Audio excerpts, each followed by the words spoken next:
नमस्कार साथियों, मैं जय मालाकार मालाकार क्लासेस में आप लोगों का स्वागत करता हूं। चलिए, एक बहुत बड़ा मामला लेकर आप लोगों के सामने आया हूं, जिसका प्रभाव आपकी शिक्षक भर्ती पर किस तरह से पड़ेगा, इस पर चर्चा करने के लिए उपस्थित हुआ हूं। थंबनेल से आप लोगों को पता चल चुका होगा कि छत्तीसगढ़ में आरक्षण के मामले में मुख्यमंत्री जी ने और आपके बाबा टी.एस. सिंहदेव जी हैं, जो है उन्होंने क्या कहा, टी.एस. सिंहदेव जी ने क्या कहा है, इसके बारे में चर्चा करने वाले हैं और उनका क्लिप भी दिखाऊंगा कि ये आरक्षण मामले पे क्या बोला इन्होंने।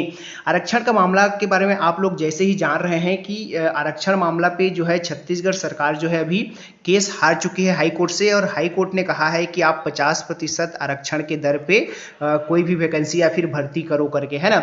लेकिन छत्तीसगढ़ सरकार जो है अभी 60 से 72% के आरक्षण देने के मूड पे है और इस मामले पे अड़ी हुई है।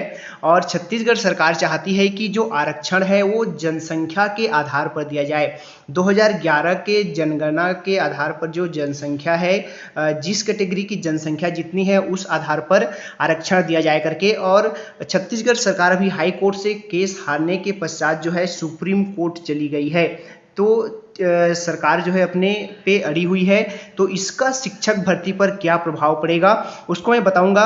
पहले आप ये दोनों का क्लिप देख लीजिए, टी.एस. बाबा का और हमारे काका जी का, सीएम साहब जी का जो है क्लिप देख लीजिए। उसके बाद मैं बताऊंगा आप लोगों को कि शिक्षक भर्ती पर इसका क्या इफेक्ट पड़ेगा या फिर इससे कैसे निपटा जा सकता है। आइए देखते हैं क्लिप।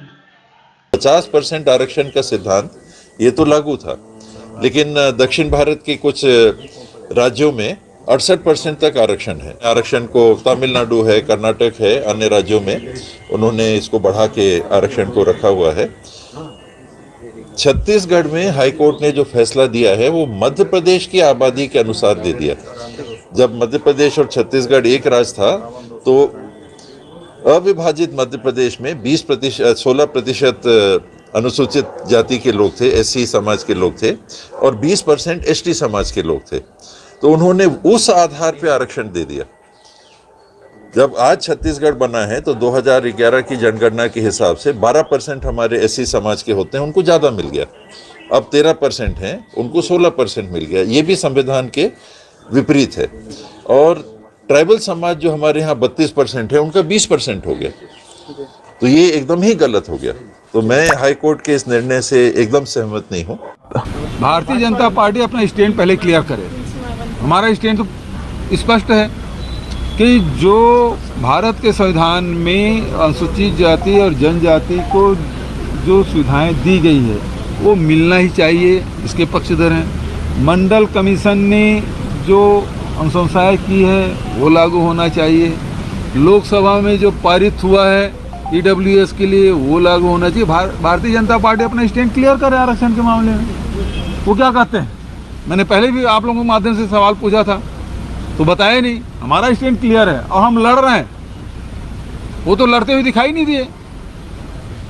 यदि 2011 में यदि वो लागू किए थे और उसके लिए यदि कोर्ट को गए तो कोर्ट में यदि ननकी राम कंवर कमेटी की रिपोर्ट को सबमिट कर देते, सीएस साहब के अध्यक्षता में जो कमेटी बनी थी उसकी रिपोर्ट को सबमिट कर देते, तो ये स्थिति निर्मित होती क्या? आज जो स्थिति निर्मित हुई है उसके लिए जिम्मेदार कोई है तो पिछली सरकार है, भारतीय जनता पार्टी सरकार। तो दोस्तों, जैसा कि आप लोगों ने क्लिप में देखा कि हमारे जो आपके टी.एस. सिंहदेव बाबा जी हैं, उन्होंने कहा कि हमारे जो भारत के अन्य राज्यों में जो है तमिलनाडु, केरल, कर्नाटक, यहाँ जो है दक्षिण भारत और पूर्वोत्तर भारत में जो है 68% तक आरक्षण दिया जाता है, तो हमें क्यों रोका जा रहा है? ये संविधान के खिलाफ है। हमारे यहाँ जो आरक्षण दिया गया है वो उसको जो हाई कोर्ट ने दिया है वो एमपी के आधार पर दे दिया गया है। एमपी में वहाँ पे क्या है, एमपी पे कि एसटी कैटेगरी के लोग जो है 20% हैं, लेकिन छत्तीसगढ़ में अभी वर्तमान में इससे ज़्यादा एसटी लोग की आपकी जनसंख्या है। और इस तरह से आप लोगों ने सुना ही।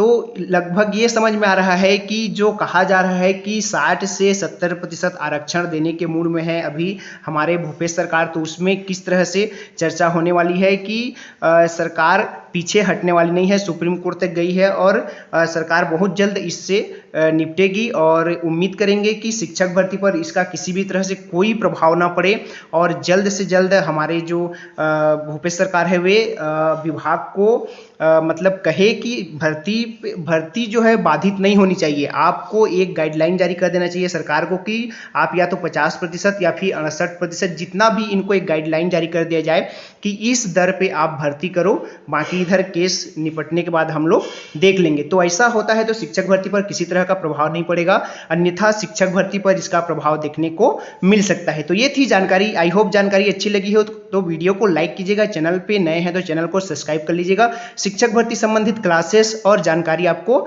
मिलते रहेगी। नमस्कार, धन्यवाद।